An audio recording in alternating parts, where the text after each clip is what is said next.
आकाशवाणी दिल्ली प्रस्तुत करता है विशेष फोन इन कार्यक्रम radio doctor.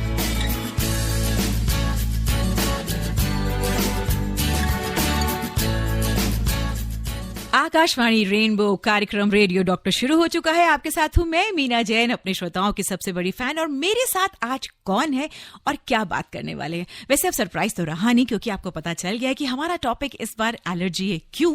Because this is special on the world allergy week. जी दोस्तों, 22 से लेकर 28 अप्रैल तक ये हफ्ता चलता है। एंड एलर्जीज बता देती हूँ बहुत जबरदस्त होती है, खासतौर पे अब जब मेरी इसके बारे में डॉक्टर साहब से बात हुई है। डॉक्टर साहब, कार्यक्रम रेडियो डॉक्टर है तो कोई ना कोई डॉक्टर तो होंगे। यस दोस्तों, हमारे साथ है आज गंगाराम हॉस्पिटल के allergy specialist doctor Neeraj Gupta. नमस्कार मैम। तो दोस्तों, तैयार हैं आप? मैं बिल्कुल तैयार हूं। 9868107070 पर मुझे आपके मैसेजेस का इंतजार है, और 23421080 23421084 पर आपके फोन कॉल्स। लेकिन सबसे पहला सवाल तो मैं ही पूछूंगी डॉक्टर साहब से।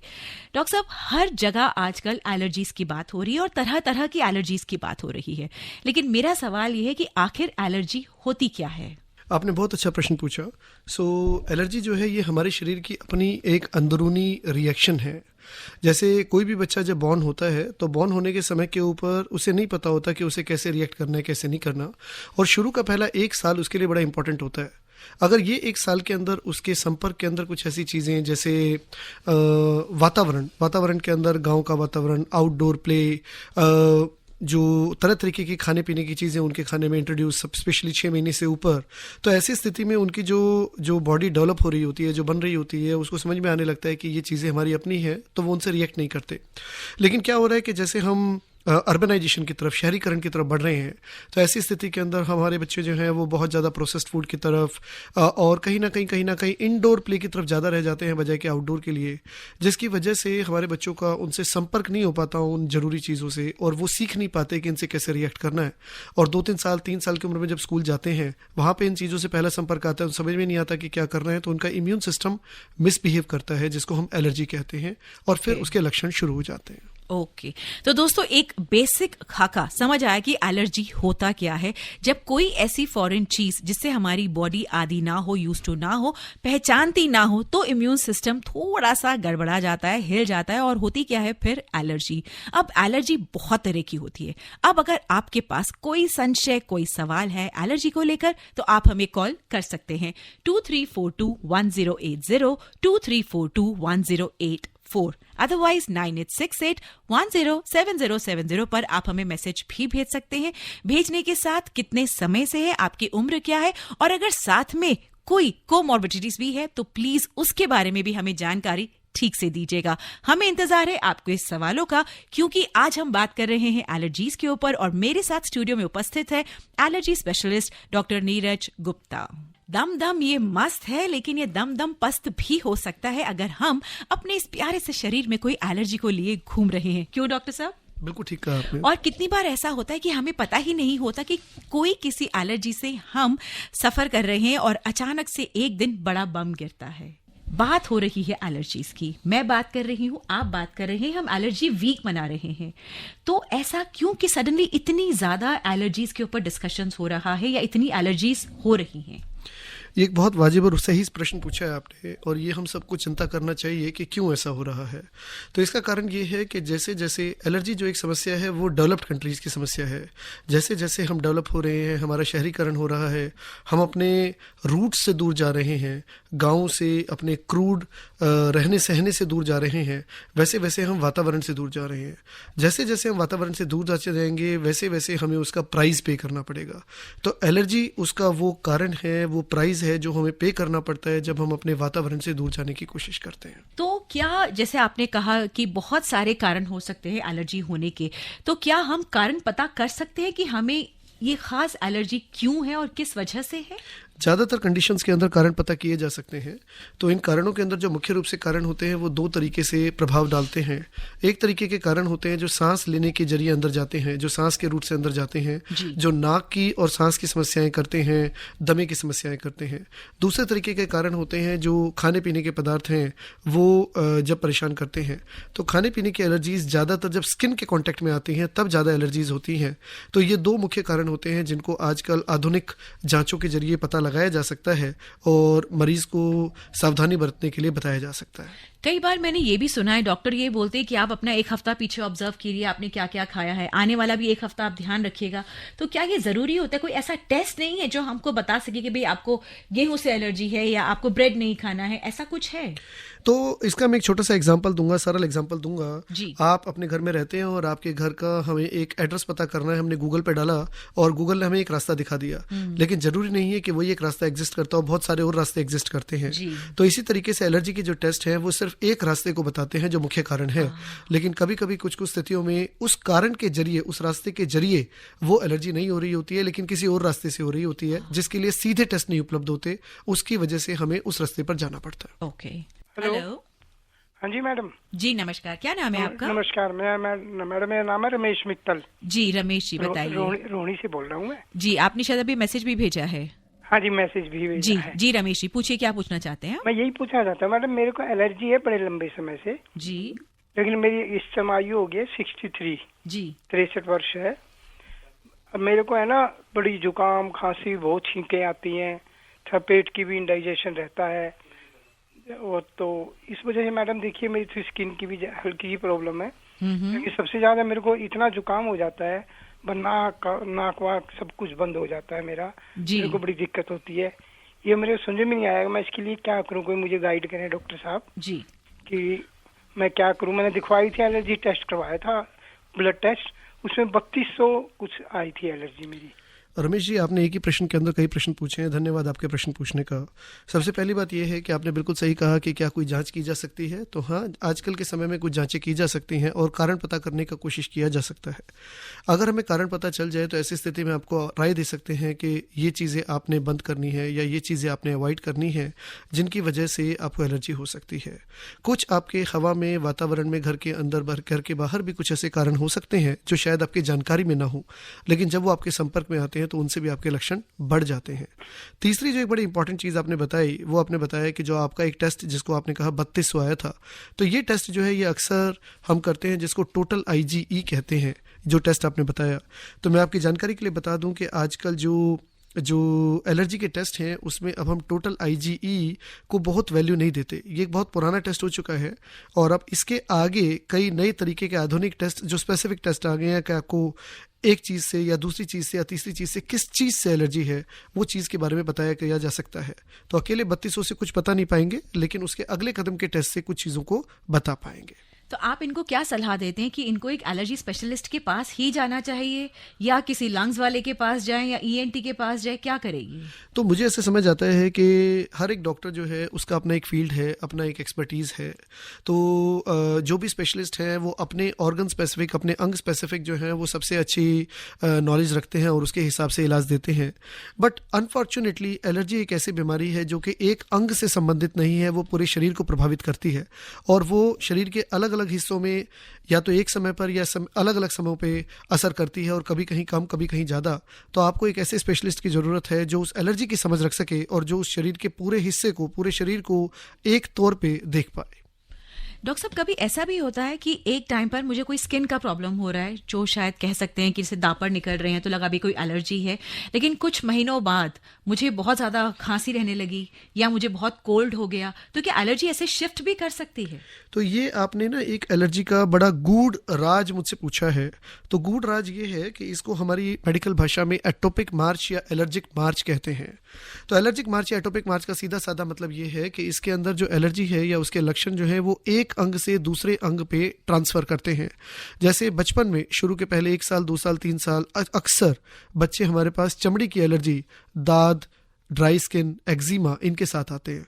वही ड्राई स्किन, एक्जिमा जो है 2-3 साल पर ठीक होने लगता है, लेकिन सांस की तकलीफें, नेबुलाइजर के इस्तेमाल 4-5वें साल में शुरू हो जाते हैं। वही चीज़ें थोड़ी कम होने लगती हैं लगभग 8वें-10वें साल, 12वें साल में, तो नाक की एलर्जी शुरू हो जाती है।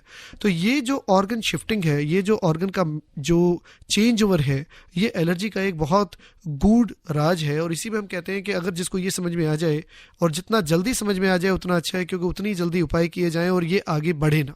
तो आपका कहने का मतलब है अगर बचपन में या छोटी उम्र में ही एलर्जी का इलाज हो जाए, जो कि आपने कहा उस वक्त नेबुलाइजर्स और इनहेलर से ठीक किया जाता है, तो वो आगे बढ़कर चांसेस आर बहुत ब्राइट हैं कि वो स्किन में या नेसल में नहीं डेवलप हो। बिल्कुल ठीक कहा आपने। तो जो अभी तक जो हमारे पास इलाज उपलब्ध हैं, जो हम सभी लोग करते हैं, ज़्यादातर लोग करते हैं, वो सिर्फ लक्षणों को कम करते हैं कि अगर छींक आई तो छींक की दवा दे दिया, खांसी आई खांसी का दवा दे दिया, सांस फूल रहा है सांस का दवा दे दिया, लेकिन हम उसके कारण पे काम नहीं करते कि किस वजह से हो रहा है। जैसे ही दवा का असर कम करते हैं, दवा की डोज कम करते हैं, तो लक्षण दोबारा उभर जाते हैं, मौसम बदलता है, लक्षण दोबारा उभर जाते हैं। तो हमारा यहाँ पर काम क्या है कि हम कोशिश करते हैं कि उस कारण को आइडेंटिफाई करें, उस कारण को दूर करें, उस कारण पे काम करें। और आजकल कुछ स्पेशल तरीके की दवाएं भी आती हैं जिसको इम्यूनोथेरेपी बोलते हैं, या जिसको हम एलर्जी वैक्सीन कह सकते हैं, जो एलर्जी का परमानेंट या जड़ से इलाज है। ओके डॉक्टर साहब, बात की अभी आपने नेबुलाइजर्स, इनहेलर्स की, इसके साथ में एयर प्यूरिफायर्स भी जोड़ना चाहूंगी। तो क्या ये लंबे समय तक कारगर हैं? क्या हमें इनका इस्तेमाल करना चाहिए? तो ये आपने एक बहुत अच्छा प्रश्न पूछा है, और ये आप ही ने नहीं, अक्सर लोगों की ये समस्या होती है और सवाल होता है कि एयर प्यूरिफायर का क्या काम है और क्या हमें इस्तेमाल करना चाहिए या नहीं करना चाहिए। तो मैं 2-3 चीज़ें कहना चाहूँगा कि एयर प्यूरिफायर क्या है। एयर प्यूरिफायर एक बॉक्स है, एक डब्बा है, जिसके अंदर के कुछ छलनी लगी हुई हैं, कुछ फिल्टर्स लगे हुए हैं, और ये फिल्टर के पोर साइज के ऊपर, फिल्टर में जो छिद्र हैं, जो छेद हैं, उसके पोर साइज के ऊपर डिपेंड करता है कि वो क्या फिल्टर करना चाहता है। जैसे आप घर में चाय बनाते हैं और छानते हैं, तो अगर चाय की जो छलनी है उसके पोर साइज छोटे हैं तो आपको चाय अच्छी छनेगी। अगर वो बड़े हो गए हैं, पुरानी छलनी हो गई है, तो वो चाय की पत्ती भी आपके नीचे छन जाएगी, तो काम नहीं करेगी। तो इसको हम जो बोलते हैं वो बोलते हैं MERV, minimal efficiency rating value. तो मिनिमल एफिशिएंसी रेटिंग वैल्यू जो मार्केट में एयर प्यूरिफायर्स आते हैं वो 1 से 20 तक लागू होती है। एलर्जी के कणों को फिल्टर करने के लिए ये वैल्यू 17 से 20 के बीच में चाहिए। तो कोई भी एयर प्यूरिफायर काम नहीं करता। ऐसा एयर प्यूरिफायर जिसकी MERV वैल्यू 17 या उससे ज़्यादा है, सिर्फ वही काम करेगा। दूसरा, आपके कमरे के अंदर एक एक्सचेंज होता है एयर का, तो हर 1 घंटे में 4 से 6 एक्सचेंजेस ज़रूरी हैं। तो जब भी कभी आप एयर प्यूरिफायर खरीदने जाते हैं तो आपको पहले वेंडर को ये बताना पड़ेगा, दुकानदार को बताना पड़ेगा, आप जिस कमरे में लगाना चाहते हैं उसकी डायमेंशंस क्या है, लंबाई, चौड़ाई, ऊंचाई क्या है, कितना बड़ा वो कमरा है, जिसके आधार पे वो वेंडर आपको एयर प्यूरिफायर की मशीन सेलेक्ट करके देगा कि ये मशीन इस कमरे में 4 से 6 एयर एक्सचेंज कर पाएगी। तीसरा जो जरूरी चीज़ है वो ये है कि जब एयर प्यूरिफायर आप घर पे लेके आते हैं तो आप अक्सर एयर प्यूरिफायर को दीवार के साथ कोने में रख देते हैं जहाँ पे वो काम नहीं करेगा। आपको अगर उसका अच्छा काम चाहिए तो वो कमरे के बीच में, सेंटर में, वहाँ पे वो अच्छा काम करेगा, जिससे एनवायरनमेंट से वो एयर को सक कर सके, फिल्टर करके बाहर निकाल सके। चौथा जो बड़ा इंपॉर्टेंट है वो ये है कि एयर प्यूरिफायर के अंदर पीरियोडिक फिल्टर क्लीनिंग, ये भी बड़ी इंपॉर्टेंट है। कभी ऐसा हो सकता है कि आप एक बड़े कमरे के अंदर बैठे हुए हैं और उस बड़े कमरे के अंदर आपको 1 से अधिक एयर प्यूरिफायर जो है उसकी ज़रूरत पड़े। और जो आखिरी सबसे इंपॉर्टेंट चीज़ है वो ये है कि एयर प्यूरिफायर जो है वो हर तरीके की एलर्जी को कम नहीं करता। जो सबसे कॉमन एलर्जी है वो डस्ट माइट एलर्जी है। ये डस्ट माइट एक कीड़ा है, नाम इसका गलत है, डस्ट गलत है, ये कीड़ा है, और इस कीड़े की एलर्जी को एयर प्यूरिफायर कम नहीं करता। तो इसलिए एयर प्यूरिफायर ज़्यादातर पॉल्यूशन और पॉल्यूटेंट चीज़ों को कम करता है, बट डस्ट माइट की एलर्जी को कम नहीं करता। और नेबुलाइजर्स और इनहेलर्स का अगर लंबे समय तक इस्तेमाल करना पड़े या बार बार इस्तेमाल करना पड़े तो वो कितना सही है? इसको मैं दूसरे शब्दों में कहना चाहूँगा कि कुछ लोग पूछते हैं कि हम नेबुलाइजर या इनहेलर यूज़ करेंगे तो आदत तो नहीं पड़ जाएगी। वो भी एक सही तो है। मैं ये कहता हूँ कि हमारे शरीर में 2 चीज़ें होती हैं, एक आदत और एक ज़रूरत। नेबुलाइजर और इनहेलर आपकी ज़रूरत है, आदत नहीं। जब आपकी ज़रूरत ख़त्म हो जाए, जो हमारे टेस्ट बताते हैं, तो हम उनको बंद कर सकते हैं। दोस्तों, सवाल और जवाब आप दोनों ही सुन रहे हैं और कितनी बढ़िया हमें सटीक जवाब मिल रहे हैं हमारी इतने सारे धारणाओं के बारे में कि क्या हमें एयर प्यूरिफायर यूज करना है। हमें यही नहीं पता था कि जैसे एसी 1 टन का चाहिए कि 2 टन का, कमरे के ऊपर जो डिपेंड करता है साइज का, ऐसे ही हमें एयर प्यूरिफायर भी खरीदना होता है। तो दोस्तों, अगर आपके पास भी ऐसे कुछ सवाल हैं जिनके जवाब आप चाहते हैं, खोज रहे हैं, तो फिर 23421080 23421084 पर आप हमें कॉल कर सकते हैं। मैसेज भी कर सकते हैं 9868107070 पर, क्योंकि आकाशवाणी रेनबो मना रहा है क्या वर्ल्ड एलर्जी वीक और इसी सिलसिले में आज हमारे साथ स्टूडियो में उपस्थित है डॉक्टर नीरज गुप्ता। आप एलर्जी स्पेशलिस्ट हैं फ्रॉम गंगाराम हॉस्पिटल। आप सुन रहे हैं विशेष फोन इन कार्यक्रम रेडियो डॉक्टर। हेलो। हाँ जी, good afternoon. Good afternoon। Gayatri बोल रही थी रोहिणी से। जी गायत्री जी, डॉक्टर साहब आपकी बात सुन रहे हैं, आप प्लीज बताएं। हाँ जी, मेरी एज 63 है और मुझे आप लगा लीजिए मैं 18-20 साल की एज से पहले तो मुझे एलर्जी कफ बहुत रहता था, विंटर में स्पेशली। जी। और पेंट से या कोई भी चीज हो उससे, खाना बनाने से मुझे एलर्जी होती है, सब्जी की स्मेल वगैरह से।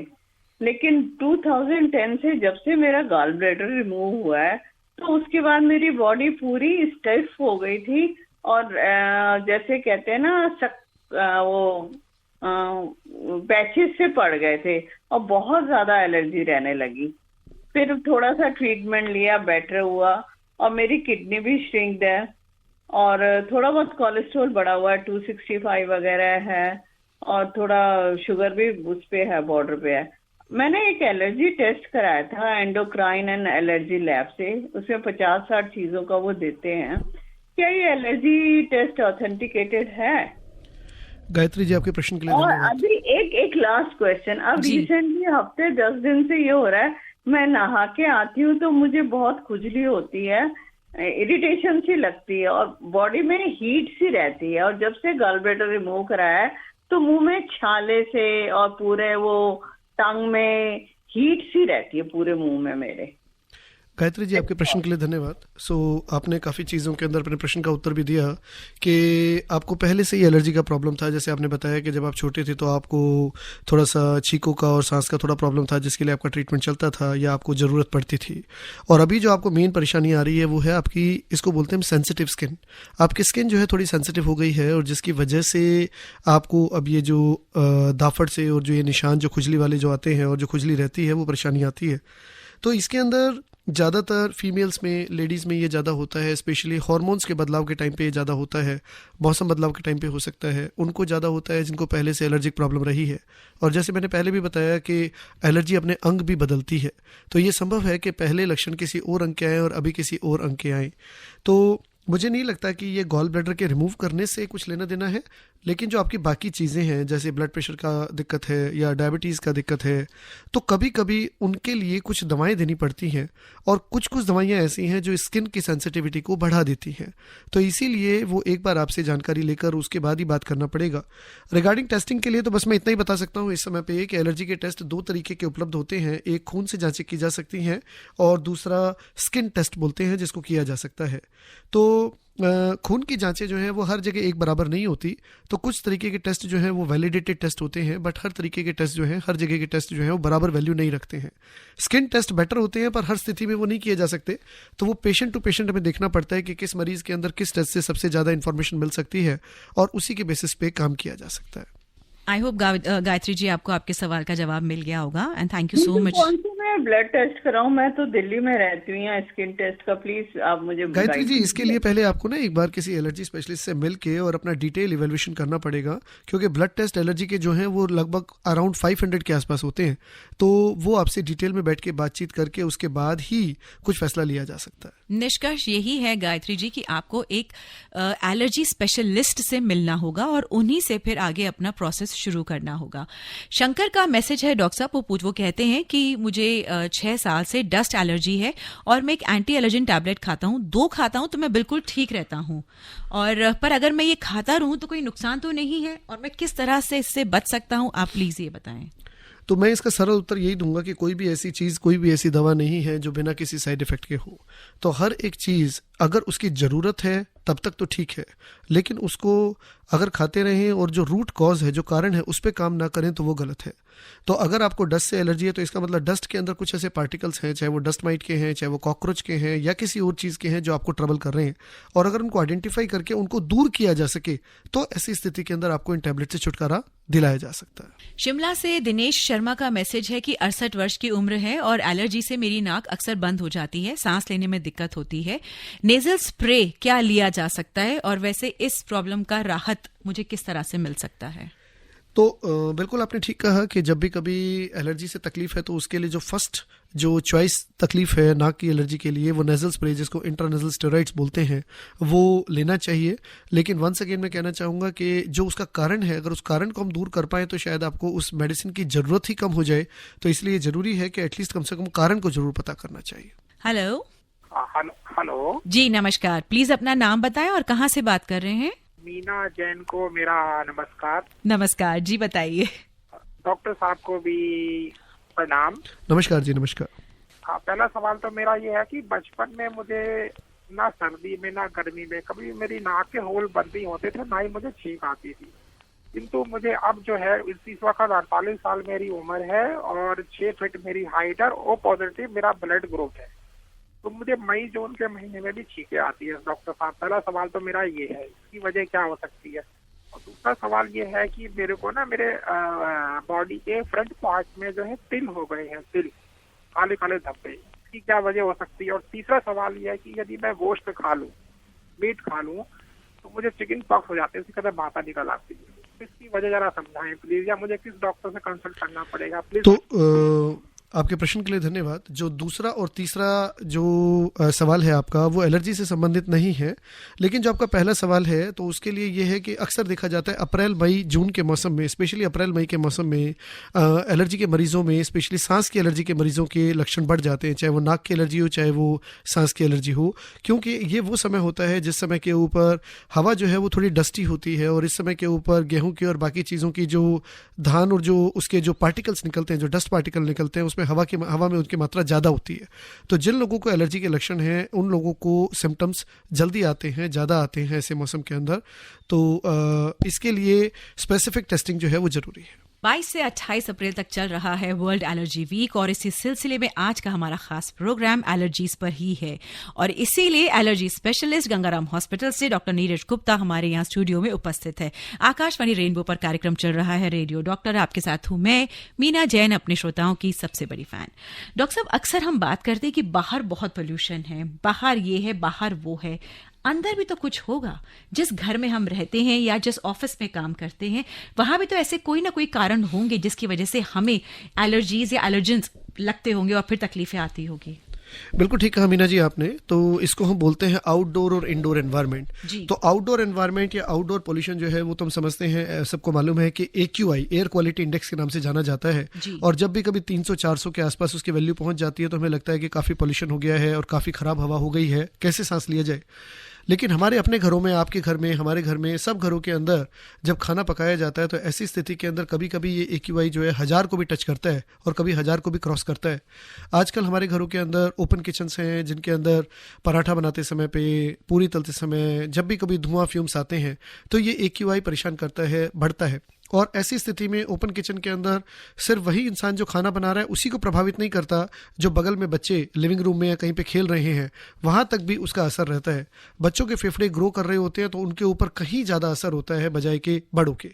दूसरे जो इंपॉर्टेंट कारण है इंडोर पोल्यूशन के, कभी कभी हम लोग पूछते हैं कि जी आपके यहाँ कोई स्मोकिंग करता है तो सब कहते हैं नहीं जी नहीं करते, लेकिन कभी कभी कुछ लोग आउटडोर स्मोकिंग करते हैं, बाहर स्मोकिंग करते हैं, घर के अंदर नहीं करते, बच्चों के सामने नहीं करते।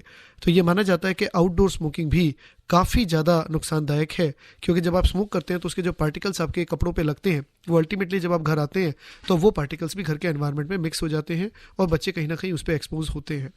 तीसरा जो इंपॉर्टेंट कारण है वो ये है कि जब भी कभी हम इंसेंस स्टिक्स जैसे धूप बत्ती, अगरबत्ती, इनका इस्तेमाल करते हैं घर के अंदर पूजा के लिए, तो ऐसी स्थिति के अंदर भी काफ़ी हानिकारक पार्टिकल्स निकलते हैं। ये माना जाता है कि एक अगरबत्ती को जलाने पे लगभग 75 से 80 सिगरेट्स के बराबर हानिकारक पार्टिकल्स हवा में रिलीज होते हैं और एक धूप बत्ती को जलाने के लगभग 100 से 120 सिगरेट्स के बराबर हानिकारक पार्टिकल्स हवा में रिलीज होते हैं। तो आप ये समझिए कि ये छोटी छोटी चीज़ें जो कि हमें शायद जानकारी नहीं है जिसकी वजह से ये हमें प्रभावित करते हैं। इसके अलावा एक चीज़ और मैं आपको कहना चाहूँगा, हिंदुस्तान में सबसे ज़्यादा एलर्जी के जो मुख्य कारण हैं वो उसमें एक है हाउस डस्ट माइट। ये हाउस डस्ट माइट जो है इसमें नाम डस्ट है लेकिन इसका डस्ट से रिलेशन नहीं है।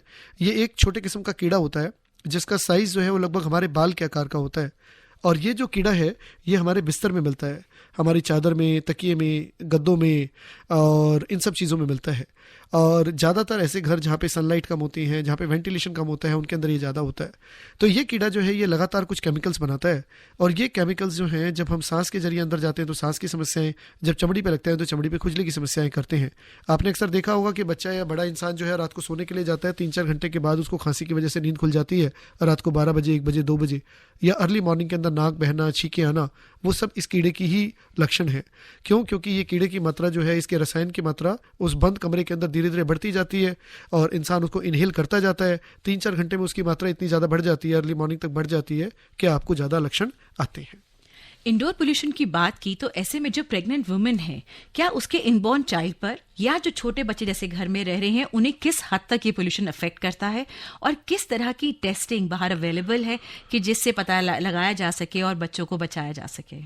तो मीना जी, मैं आपको कहना चाहूँगा कि 2 चीज़ें हैं। एक जिसको हम एलर्जी या एलर्जन बोलते हैं, जो एलर्जी करते हैं, और एक जिसको हम इरिटेंट बोलते हैं, जो एलर्जी करते नहीं हैं लेकिन एलर्जी जिन लोगों को है उनके लक्षणों को बढ़ा देते हैं। तो जो पॉल्यूशन है, ये जो पॉल्यूटेंट्स हैं, वो इरिटेंट में आते हैं, वो खुद एलर्जी नहीं करते, लेकिन जिनको एलर्जी की शिकायत है उनके लक्षणों को बढ़ा देते हैं। एक हमारे साइंस में एक स्टडी मेरे को याद आती है अभी, कि जिसके अंदर देखा गया कि जो लेडीज़ अर्बन एनवायरनमेंट में रहती हैं और मेन रोड्स के विद इन 50 मीटर्स के डिस्टेंस पे उनका घर है, वर्सेस जो रूरल एनवायरनमेंट के अंदर जो लेडीज़ रहती हैं जिनका 200 मीटर से ज़्यादा घर है दूर, और जब वो प्रेग्नेंट हुए तो प्रेगनेंसी के टाइम पे जो उनके बच्चे को ऑलमोस्ट 300 केमिकल्स, पॉल्यूटेंट केमिकल्स ज़्यादा पाए गए उनकी नाभि में, जो अम्बिलिकल कॉर्ड जिससे बच्चा जुड़ा होता है जब बच्चा बॉर्न हुआ, अर्बन लेडीज़ में बजाय के रूरल लेडीज़ में। तो अनबॉर्न चाइल्ड जब बच्चा माँ के पेट में है, वो तभी से ही उसका प्रभाव शुरू हो जाता है पॉल्यूशन का और पॉल्यूटेंट इफेक्ट्स का। जो माँ खाना खाती है उन सब चीज़ों का भी प्रभाव अनबॉर्न चाइल्ड पे पड़ता है, और ये कहीं ना कहीं सारी चीज़ें बच्चों को एलर्जी की तरफ धकेल देती हैं। डॉक्टर साहब, क्या एलर्जी को पूरी तरह से मिटाया जा सकता है? कुछ हद तक केसेस के अंदर डिपेंड करता है कि वो इंसान को एलर्जी किस लक्षणों की है, डिपेंड करता है कि किस उम्र के ऊपर आ रही है। अगर एक छोटा बच्चा है जो स्कूल जाता है, जिसको कि 3री-4थी क्लास में है, उसको कोई चीज़ सिखाई जाए जल्दी सीखेगा, आपको मुझे सिखाई जाए थोड़े कम चांसेस हैं, और अगर एक 60 साल 70 साल के इंसान को सिखाई जाए तो और कम चांसेस हैं। इसी तरीके से हमारा इम्यून सिस्टम है, अगर हमारे इम्यून सिस्टम को जितना जल्दी उसकी टीचिंग की जाए उतना जल्दी वो सीखेगा, और इसको परमानेंटली ठीक किया जा सकता है, क्योर किया जा सकता है। और अगर यही चीज़ जो है 60 साल 65 साल 70 साल के बाद होती है तो फिर ऐसी स्थिति में सिर्फ कंट्रोल ही कर पाते हैं, लेकिन क्योर नहीं कर पाते। मुंबई से प्रतीश दुर्गवाला का मैसेज है कि उन्हें 2-3 चीजें, जैसे बंद लिफ्ट में घबराहट होना या फिर बहुत जल्दी जल्दी सांस फूलना, लेकिन अभी कुछ समय पहले डॉक्टर ने उन्हें क्रॉनिक ब्रोंकाइटिस भी डिटेक्ट किया है, तो अब वो क्या कर सकते हैं? तो जैसे आपने बताया कि जो ये क्रॉनिक ब्रोंकाइटिस है, इसमें सांस की नली के अंदर सूजन आ जाती है। क्योंकि सांस की नली में सूजन आ जाती है तो जो सांस की नली का रास्ता है हवा जाने के लिए वो थोड़ा पतला हो जाता है, तो नॉर्मल जो हवा जानी चाहिए वो नहीं हो जा पाती, और इसकी वजह से आपको सफोकेशन होती है, आपको घबराहट होती है, और ऐसी स्थिति में आपका सांस ज़्यादा फूलता है और आपको बंद लिफ्ट में या ऐसी जगहों पे आपको परेशानियां आती हैं। तो जाहिर सी बात है कि आपको 2 चीज़ें करनी होंगी। पहली चीज़ ये है कि आपकी सांस की नली में कितनी सूजन है उसको पता करके, और उसके हिसाब से आपको दवाएं लेनी होगी जिससे सूजन को कम किया जा सके और आपके लक्षणों को आराम आ सके। और दूसरा, आपको कुछ टेस्ट करके ये पता लगाना पड़ेगा कि किन वजहों से हो रही है, जिससे कि बार बार वो तकलीफें ना आए आपको। कर्मवीर सिंह का मैसेज है झामरी से, कहते हैं कि 40 वर्ष की आयु में मैंने गाड़ी ली है और मुझे गाड़ी के एसी से एलर्जी हो गई है। मौसम में टेम्परेचर का उतार चढ़ाव से भी मुझे नाक बंद और पानी आता है, छींके आता है। ऐसा पिछले 2.5 साल से चल रहा है, तो कोई स्थायी उपचार है क्या? तो कर्मवीर जी, आपने एक बहुत ही अहम सवाल उठाया है, गाड़ी के अंदर बैठने पे लक्षणों का बढ़ना। इसमें हमें समझना पड़ेगा कि अगर जैसे अब स्कूल में बच्चे जाते हैं, आप भी जाते हैं, स्कूल में बच्चे जाते हैं, कुछ बच्चे जो हैं वो पैदल ट्रैवल करते हैं, स्कूल जाते हैं, कुछ बच्चे ऑटो रिक्शा से जाते हैं, कुछ कार से जाते हैं और कुछ बस से जाते हैं। तो किस बच्चे को या किस बड़े को किस मोड ऑफ ट्रांसपोर्ट से ज़्यादा लक्षण आते हैं, ये डिपेंड करता है कि किस लेवल पे वो ब्रीथ कर रहा है। अगर बच्चा कोई पैदल जा रहा है, अगर कोई ऑटो से जा रहा है, तो वो उस लेवल पे ब्रीथ कर रहा है जहाँ पे कि बसेस के, ट्रक्स के एग्जॉस्ट डायरेक्टली नोज के ऊपर आ रहे हैं, तो उनके लक्षण ज़्यादा आएंगे, वो डायरेक्टली एनवायरनमेंट को एक्सपोज हो रहे हैं। कुछ लोग जो बस से जा रहे हैं, एसी बस से जा रहे हैं जिसपे विंडोज रोल्ड अप हैं, क्योंकि बस का लेवल हाई है, तो उनके लक्षण कम आएंगे। अब रही बात कार की, तो कार पे ये डिपेंड करता है कि आपने विंडोज रोल अप की हुई है कि डाउन है। अगर डाउन है तो एनवायरनमेंट से एक्सपोज हो गए, अगर अप है तो बहुत अच्छी बात है। लेकिन कार के अंदर एक मोड होता है जिसके अंदर एयर को अंदर सर्कुलेट कर सकते हैं या बाहर से अंदर ले सकते हैं। अगर वो मोड आपने बाहर से अंदर लिया हुआ है, तो चाहे विंडोज रोल्ड अप भी है, तब भी उसके बावजूद भी आप एनवायरनमेंट के पॉल्यूशन से एक्सपोज हो रहे हैं। तीसरी चीज़ ये है कि अगर कार के एसी का फिल्टर जो है वो अगर आपने फिल्टर नहीं कराया हुआ, उसको क्लीन नहीं कराया हुआ पीरियडिकली, तो ऐसी स्थिति के अंदर जो उसके अंदर कॉकरोच, डस्ट माइट और जो फंगस है वो भी आपकी एलर्जी कर सकते हैं। तो सबसे पहले जो कारण है उसको दूर करना होगा, और जाहिर सी बात है जिस तरीके की आपकी उम्र है तो आपके लक्षणों पे काम किया जा सकता है और आपको तकलीफ को निदान करने की कोशिश की जा सकती है। अभी हमने बात की बाहर बच्चे जो ऑटो में जा रहे हैं या जो चल भी रहे हैं, उस लेवल पर है जहाँ पे गाड़ियों का दूसरा धुआं सीधा नाक में जा रहा है, ऐसे में मास्क कितना कारगर है? किसी भी तरीके का मास्क बिल्कुल अच्छी बात है, यूज़ करना चाहिए। अगर कुछ भी ना मिले तो सिंपल मास्क जो है वो बहुत ज़रूर यूज़ करना चाहिए। ज़्यादातर हम रिकमेंड करते हैं एलर्जी के मरीजों को स्पेशली कि जब भी कभी एयर क्वालिटी इंडेक्स AQI 200 या उससे ज़्यादा क्रॉस कर जाए तो वो अगर मरीज जो है या वो इंसान किसी भी तरीके की एलर्जी से प्रभावित है, सांस की एलर्जी से, तो उसे मास्क यूज़ करना चाहिए। दोस्तों, समय है एक छोटे से ब्रेक का। आपके पास अगर अभी भी कोई सवाल बाकी है या कुछ भी पूछना चाहते हैं तो आपको पता है कि आपने कहाँ कॉल करना है। 23421080, 23421084, 9868107070 पर हमें इंतजार है आपके फोन कॉल्स का। आप सुन रहे हैं विशेष फोन इन कार्यक्रम रेडियो डॉक्टर। हर वो मोड़ जो आकाशवाणी रेनबो की तरफ आता हो आप छोड़ ही नहीं सकते, क्योंकि ये आपका और हमारा बिना कहे वाला, मौन वाला, पक्का वाला प्रॉमिस है। और खास तौर पे 3 से 4 के समय जब आकाशवाणी रेनबो आपके लिए लेकर आते हैं खास प्रोग्राम रेडियो डॉक्टर, जैसे आज हम बात कर रहे हैं एलर्जीज के बारे में। तो डॉक्टर साहब, अभी भी हमने टेस्टिंग की कई बार बात की और कई प्रश्न इस वक्त जो मेरे पास आए हैं वो टेस्टिंग के बारे में ही हैं। मैं चाहूंगी थोड़ा सा और खुलासा करके आप ठीक से बताएं कि टेस्टिंग किस तरह से की जाती है। तो सबसे पहले एलर्जी के टेस्ट के लिए ये ज़रूरी है कि एक जानकार एलर्जी स्पेशलिस्ट के पास जाकर उनसे सलाह लिया जाए। वो आपके लक्षणों को बहुत डिटेल में आपसे बात करते हैं। आपके अपने लक्षण जो हैं कब शुरू हुए, कैसे शुरू हुए, किस तरीके से आराम आता है, किस सीज़न में बढ़ते हैं, किस में घटते हैं, आपके फैमिली हिस्ट्री वो पूछते हैं। आपके घर के अंदर आपका कोई ऐसा संपर्क तो नहीं है जो पालतू जानवरों के साथ संपर्क तो नहीं है, किसी तरीके के स्मोक का एक्सपोजर तो नहीं है, किसी तरीके की दवाएँ तो नहीं चलती। तो ये संभव नहीं है कि किसी भी मरीज़ के लिए सिर्फ एक एलर्जी टेस्ट जो है पर्याप्त है। एलर्जी के डायग्नोसिस के लिए 90% से ज़्यादा मरीज़ की हिस्ट्री हमारे लिए इंपॉर्टेंट होती है, क्योंकि एक मरीज़ में कभी कभी हमें आधा घंटा और 1 घंटा भी लगता है। उसके बाद में फिर उनके लक्षणों के आधार पर कुछ तरीके के टेस्ट डिसाइड किए जाते हैं। एलर्जी के टेस्ट 2 तरीके से किए जा सकते हैं, एक कुछ खून से जांचें की जा सकती हैं और दूसरा कुछ चमड़ी के ऊपर जांचें की जा सकती हैं। तो दोनों जांचों के अंदर चमड़ी के ऊपर की हुई जांच, जिसको हम स्किन प्रिक टेस्ट बोलते हैं, वो ज़्यादा बेहतर होती हैं। और इसके अंदर हमारे पास कुछ केमिकल्स होते हैं, कुछ सॉल्यूशंस होते हैं जो कॉमन एलर्जी के कारण हैं, और उनको हम स्किन के ऊपर 1-1 ड्रॉप रख के और एक नीडल से उसको स्क्रैच करते हैं। अगर मरीज को किसी चीज़ से एलर्जी है तो अगले 15 मिनट के अंदर वो वहाँ से थोड़ी सी जगह फूल जाती है, तो हम उसको मेज़र करके बता सकते हैं कि आपको ये चीज़ तंग करती है और इसको आप बंद कर सकते हैं या रोक सकते हैं या क्या कर सकते हैं। ओके डॉक्टर साहब, 2 सवाल काफी आ रहे हैं मेरे पास। जैसे पहला सौरभ पूछ रहे हैं दिल्ली से कि अगर पूरी तरह से कोशिश करके भी हम डस्ट माइट्स को ना हटा पाएं तो हमें क्या करना चाहिए। और ऐसा ही सवाल एक और सज्जन ने पूछा, अपना नाम लिखना भूल गए हैं, कि एयर पोल्यूशन से बचने के लिए आपके हिसाब से बेस्ट या मोस्ट कॉमन प्रिकॉशंस क्या हो सकते हैं। तो मीना जी, दोनों सवाल अलग अलग हैं। पहले सवाल के लिए बात करते हैं, डस्ट माइट के लिए। तो बिल्कुल ठीक कहा आपने, क्योंकि जो प्रिकॉशनरी मेजर्स हैं वो तो आप सिर्फ एक जगह पे लगा सकते हैं, अपने घर पे लगा सकते हैं, लेकिन जब आप किसी दूसरी जगह पे जाएंगे, किसी दूसरे फ्रेंड के यहाँ जाएंगे, बच्चा स्कूल जाएगा, आप ऑफिस जाएंगे, तो ऐसी स्थिति में आप डस्ट माइट से नहीं बच पाएंगे। तो ये ज़रूरी है कि आपका जो इम्यून सिस्टम मिसबिहेव कर रहा है, उस इम्यून सिस्टम को आपको इम्यून टीचिंग करनी है, इम्यून सिस्टम को सिखाना है कि आप बिहेव करो और इसको डस्ट माइट जो है वो आपके लिए नुकसानदायक नहीं है, इसके साथ लड़ाई नहीं करो, जिसको हम हमारी लैंग्वेज में इम्यूनोथेरेपी बोलते हैं या जिसको हम एलर्जी शॉट्स बोलते हैं। तो ये दवाएं जो हैं, ये अगर देखा जाए तो ये एक्चुअल में कोई दवाई नहीं होती। जिस चीज़ से जिस मरीज़ को एलर्जी है वही सेम चीज़ हम बहुत कम मात्रा में उसके शरीर में डालना शुरू करते हैं और उसके लिए धीरे धीरे उसकी मात्रा बढ़ाते जाते हैं, जिससे कि मरीज़ के इम्यून सिस्टम को पता चल जाए कि ओके, ये चीज़ मेरे लिए नुकसानदायक नहीं है, और फिर वो उसको रिएक्ट करना बंद कर देता है, जिसको हम इम्यूनोथेरेपी बोलते हैं। इम्यूनोथेरेपी के लिए ज़रूरी है कि सही मरीज़, सही तरीके की एलर्जी और सही तरीके की उम्र, मतलब जितना जल्दी शुरू किया जाए। तो ये 3 चीज़ें अगर हैं तो इम्यूनोथेरेपी लगभग 90 से 100% फ़ायदा देती है और ये ऑलमोस्ट एलर्जी को जड़ से ठीक कर सकती है। डॉक्टर साहब, बच्चों को बचपन में कलर वाली चीजें खाने के लिए अक्सर मना किया जाता था। कलरफुल टॉफीज हो गई, लॉलीज हो गई, तो क्या वाकई कलर से एलर्जी हो सकती है? क्योंकि एक सवाल ये भी आया है, सुनीता जी पूछ रही हैं कि मैं हेयर कलर डाई से मुझे एलर्जी हो रही है। सो ये कहा जाता है कि इस अर्थ पे, इस धरती पे किसी भी इंसान को किसी भी चीज़ से एलर्जी हो सकती है, including sun. So it is possible, लोगों को पानी से भी एलर्जी होती है, लोगों को धूप से भी एलर्जी हो सकती है। तो बहुत चीज़ें संभव है। इवन इंसान को इंसान से भी एलर्जी हो सकती है। हम लोग कहते हैं कि किसी को कुत्ते बिल्ली से एलर्जी है, लेकिन आजकल रिपोर्ट्स ऐसे कहते हैं कि कुत्ते बिल्ली को भी इंसान से एलर्जी हो सकती है। तो किसी को किसी भी चीज़ से एलर्जी हो सकती है, ये संभव है।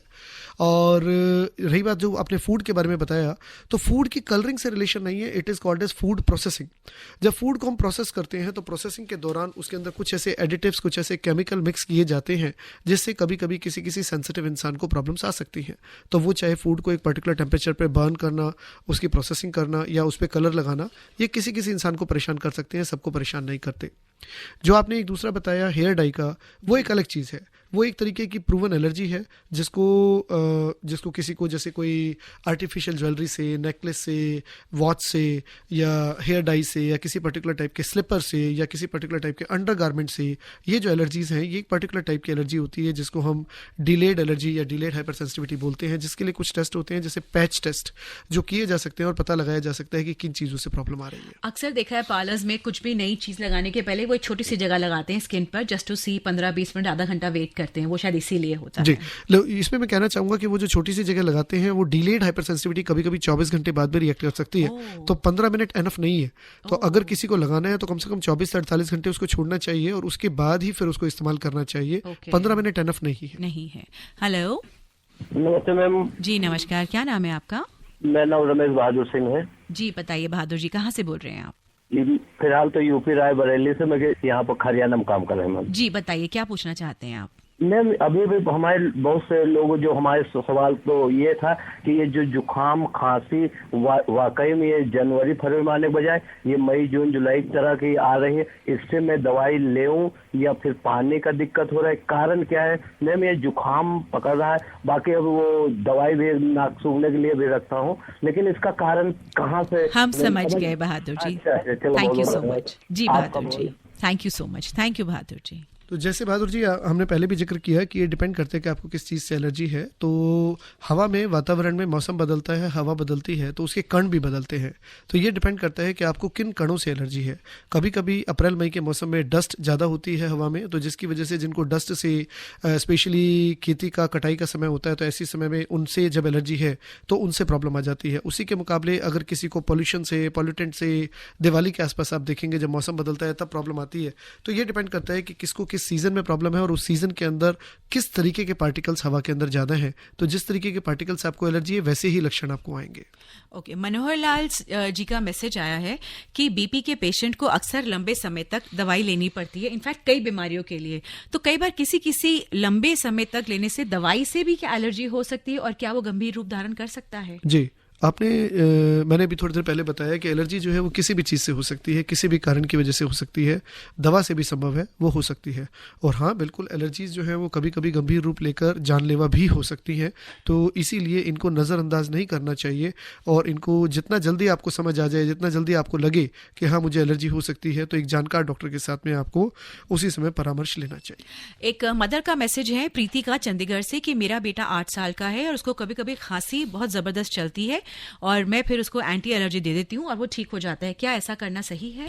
तो मैम मैं ये कहना चाहूँगा कि वो ठीक नहीं होते हैं, वो सिर्फ आप लक्षणों को दबा देते हैं और जब लक्षण दब जाते हैं तो शायद आपका बच्चा या आप खुश हो जाते हैं, पर एलर्जी तो अंदर चली रही होती है। वो बीमारी जो है वो जाती नहीं है, तो उसको जड़ से पता लगाना, उसको जड़ से ठीक करना जरूरी है। अभी तो प्रोग्राम हमने शुरू किया था, नमस्ते किया था और अब समय आ गया है गुड बाय कहने का।